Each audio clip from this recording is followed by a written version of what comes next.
ವಿರಾಮದ ನಂತರ ಬೆಂಗಳೂರು ಫಸ್ಟ್ಗೆ ಸ್ವಾಗತ. ನಾಗದೇವನಹಳ್ಳಿಯಲ್ಲಿ ಬಾರ್ಗರ್ಲ್ಗಳ ಮೇಲಿನ ಸಾಮೂಹಿಕ ಅತ್ಯಾಚಾರ ಪ್ರಕರಣ ಭೇದಿಸುವಲ್ಲಿ ಪೊಲೀಸರು ಯಶಸ್ವಿಯಾಗಿದ್ದಾರೆ. 4 ದಿನಗಳಲ್ಲಿ 9 ಆರೋಪಿಗಳನ್ನು ಬಂಧಿಸಿದ್ದಾರೆ. ಈ ಆರೋಪಿಗಳಿಗೆ ಮಹಿಳೆಯೊಬ್ಬಳು ಸಾಥ್ ನೀಡಿದ ಅಂಶ ತನಿಖಾಧಿಕಾರಿಗಳನ್ನು ಬೆಚ್ಚಿ ಬೀಳಿಸಿದೆ.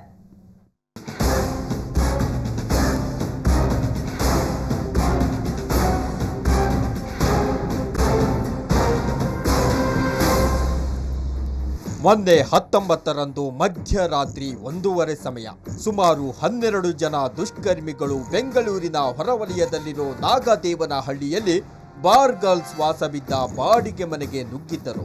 ಏಕಾಏಕಿ ನುಗ್ಗಿದ ದುಷ್ಕರ್ಮಿಗಳು ಲಾಂಗು ಮಚ್ಚು ಜೊತೆಗೆ ನಕಲಿ ಪಿಸ್ತೂಲ್ ತೋರಿಸಿ ರಾಬರಿ ಮಾಡಿದ್ದರು. ಜೊತೆಗೆ 3 ಹುಡುಗಿಯರ ಮೇಲೆ ಅತ್ಯಾಚಾರ ಮಾಡಿ ಪರಾರಿಯಾಗಿದ್ದರು. ಇದೀಗ ಆರೋಪಿಗಳು ಸಿಕ್ಕಿಬಿದ್ದಿದ್ದಾರೆ. ಬಿಡದಿ ಪೊಲೀಸರು 9 ಆರೋಪಿಗಳನ್ನು ಬಂಧಿಸಿದ್ದಾರೆ. ಗಿರೀಶ್, ಜಾಕಿ ಅಲಿಯಾಸ್ ಹನುಮಂತರಾಯಪ್ಪ, ನಾಗೇಶ್, ಪ್ರಸನ್ನ ಅಲಿಯಾಸ್ ಅಪ್ಪಿ, ಸಂಜಯ್, ಶಿವ ಅಲಿಯಾಸ್ ಶಿವಕುಮಾರ್, ವಿಶ್ವ ಅಲಿಯಾಸ್ ವಿಶ್ವನಾಥ್ ಬಂಧಿತ ಆರೋಪಿಗಳು.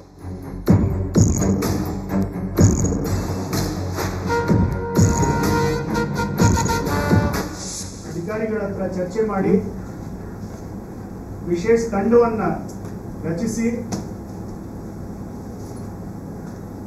2.5 ದಿವಸ ಕಾಲ ಒಳಗಡೆನೆ 12 ಜನರ ಪೈಕಿ 9 ಮಂದಿಗಳನ್ನು ಈಗಾಗಲೇ ಅರೆಸ್ಟ್ ಮಾಡಿದ್ದಾರೆ. ಇನ್ನು ಈ ಪ್ರಕರಣದಲ್ಲಿ ಮಹಿಳೆಯೊಬ್ಬಳ ಕೈವಾಡ ಇರೋದು ಮತ್ತೊಂದು ಇಂಟ್ರೆಸ್ಟಿಂಗ್ ವಿಷಯ. ಪ್ರಕರಣದ ಪ್ರಮುಖ ಆರೋಪಿ ಗಿರೀಶ್ನ ಸ್ನೇಹಿತೆ ಹಾಗೂ ಬಾರ್ ಗರ್ಲ್ಸ್ ಮನೆಯಲ್ಲಿ ಬ್ಯೂಟಿಷಿಯನ್ ಆಗಿದ್ದ ಸುಧಾ ಎಂಬಾಕೆಯನ್ನ ಪೊಲೀಸರು ವಶಕ್ಕೆ ಪಡೆದಿದ್ದಾರೆ.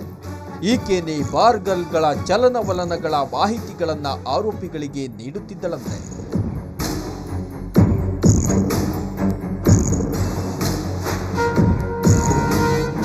It was actually planned. So ಮಧ್ಯರಾತ್ರಿಗೆ ಅಲ್ಲಿ ಕರ್ಕೊಂಡು ಹೋಗಬೇಕು ಅಂತ ಇದು, ಮತ್ತು this lady was in knowledge. So ಅದಕ್ಕಾಗಿ ಅವಳು ರೂಮ್ ಅದು ಮನೆ ಓಪನ್ ಇಟ್ಕೊಂಡಿದ್ದಾರೆ, ಅಲ್ಲಿ ಕರ್ಕೊಂಡ್ಬಂದಿದ್ದಾರೆ, ಅಲ್ಲಿ ಮಾತಾಡಿದ್ದಾರೆ, ಅದು ಎಲ್ಲ ಇತ್ತು. ಸೊ ಅವ್ರದ್ದು ಪಾತ್ರ ಅಲ್ಲಿ ಕೂಡ ಸ್ಪಷ್ಟವಾಗಿ ಇದೆ. ಬಂಧಿತರಿಂದ LCD ಟಿವಿ, 1 ಚಿನ್ನದ ಚೈನ್, ನಕಲಿ ಪಿಸ್ತೂಲ್ ಹಾಗೂ ಕೃತ್ಯಕ್ಕೆ ಬಳಸಿದ ಮಾರುತಿ ಕಾರನ್ನ ವಶಕ್ಕೆ ತೆಗೆದುಕೊಳ್ಳಲಾಗಿದೆ. ಪ್ರಕರಣಕ್ಕೆ ಸಂಬಂಧಪಟ್ಟಂತೆ ಇನ್ನು 3 ಆರೋಪಿಗಳು ತಲೆಮರೆಸಿಕೊಂಡಿದ್ದು ಅವರಿಗಾಗಿ ಬಲೆ ಬೀಸಲಾಗಿದೆ.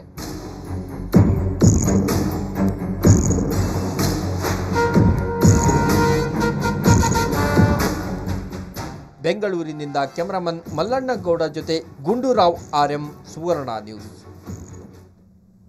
ಕ್ಷುಲ್ಲಕ ಕಾರಣಕ್ಕೆ ಗಲಾಟೆ ಆಗತ್ತೆ, ಪ್ರಾಣನೂ ಹೋಗ್ಬಿಡುತ್ತೆ ಅನ್ನೋದು ಮತ್ತೊಮ್ಮೆ ರುಜುವಾತಾಗಿದೆ. ಟಿವಿ ಚಾನೆಲ್ ಬದಲಾವಣೆಗೋಸ್ಕರ ಮನೆಯಲ್ಲಿ ರಂಪಾಟ ನಡೆದು ಅಣ್ಣನೇ ತಮ್ಮನೊಬ್ಬನನ್ನ ಕೊಲೆ ಮಾಡಿದ್ದು ಆಗಿದೆ. ಬೆಂಗಳೂರಿನ ಬಸವೇಶ್ವರ ನಗರದಲ್ಲಿ ನಡೆದ ಘಟನೆಯ ವಿವರ ಇಲ್ಲಿದೆ ನೋಡಿ.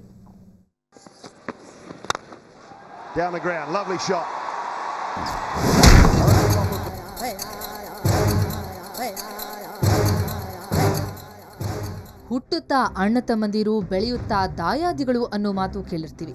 ಅಣ್ಣ ತಮ್ಮ ಅಂದರೆ ಅವರಲ್ಲಿ ಚಿಕ್ಕ ಪುಟ್ಟ ಜಗಳ ಇದ್ದೇ ಇರುತ್ತೆ. ಆದರೆ ಚಿಕ್ಕ ವಿಷಯಕ್ಕೆ ಪ್ರಾಣ ತೆಗೆಯೋ ಹಂತಕ್ಕೂ ಹೋಗ್ತಾರೆ ಅಂತಂದ್ರೆ ನಂಬ್ತೀರಾ?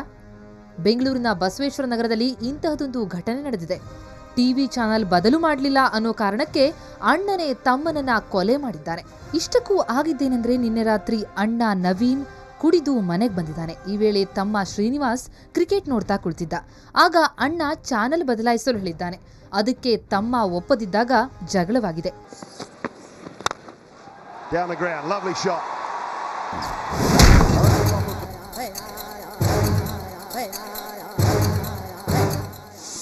ಕೊನೆ ತಮ್ಮ ಅವನಿಗೆ ಚೆನ್ನಾಗಿರೋದು ಅವ್ರ ಮೇಲೆ ಅನ್ಎಕ್ಸ್ಪೆಕ್ಟೆಡ್ ಏನೋ ಮಾಡೋಕ್ಕೋಗಿ ಏನೋ ಆಗಿದೆ.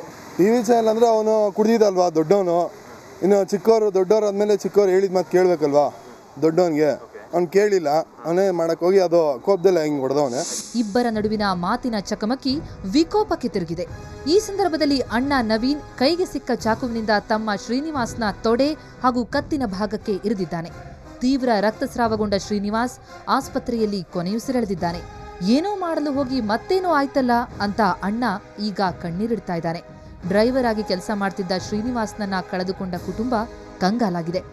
ಅದೇ ಕುಡ್ದು ಗಲಾಟೆ ಮಾಡ್ಕೊಂಡವ್ರು ಅಷ್ಟೇ. ಕುಡ್ದು ಗಲಾಟೆ ಮಾಡ್ಕೊಂಡು ಹೊಡೆದಾಟ ಮಾಡ್ಕೊಬೇಕಾರೆ ಒಬ್ಬ ಸತ್ತವನು. ಯಾವ ವಿಷಯ ಅವ್ರು ಯಾವ ಕುಡ್ದು ಗಲಾಟೆ ಮಾಡ್ತಾರೆ, ಏನು ವಿಷಯ ಅಂತಲ್ಲ, ಯಾವಾಗ ಗಲಾಟೆ ಮಾಡ್ಕೊಂತ ಇರ್ತಾರೆ ಕುಡ್ದಾಗ.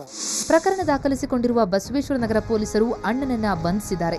ಕೋಪದ ವೇಳೆ ಕೊಯ್ದುಕೊಂಡ ಮೂಗು ನಂತರ ವಾಪಸ್ ಬರಲ್ಲ ಅನ್ನೋ ಮಾತು ಸುಳ್ಳಲ್ಲ ನೋಡಿ. ಕ್ಯಾಮರಾಮನ್ ಸುರೇಶ್ ಜೊತೆ ರವಿಕುಮಾರ್, ಸುವರ್ಣ ನ್ಯೂಸ್.